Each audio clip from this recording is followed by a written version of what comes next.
ஆண்டவருடைய பிள்ளைகளுக்கு ஒரு பெரிய விசுவாசம் வேணும். என் வாழ்க்கையிலே நடப்பதெல்லாம் நன்மைக்கு.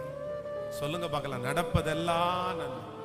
இதுக்கு முன்னாடி நடந்ததெல்லாம் சொல்லுங்க பார்க்கலாம், நன்மைக்கு. இனி நடக்க போவதும். இது யாருக்கு அப்படின்னு சொன்னாங்க? கர்த்தரையே சார்ந்து வாழ்ற பிள்ளைகளுக்கு. ஆமென்.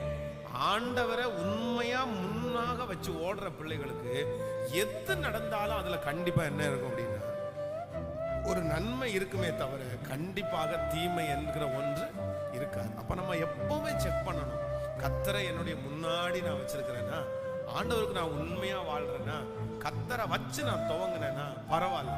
அது நஷ்டமானாலும் அதை குறித்து கவலைப்பட வேண்டாம், அது இழப்பானாலும் அதை குறித்து கவலைப்பட வேண்டாம். அதுல கண்டிப்பாக ஒரு நன்மையை கர்த்தர் வைத்திருப்பார். நடந்ததெல்லாம் நன்மைக்கு.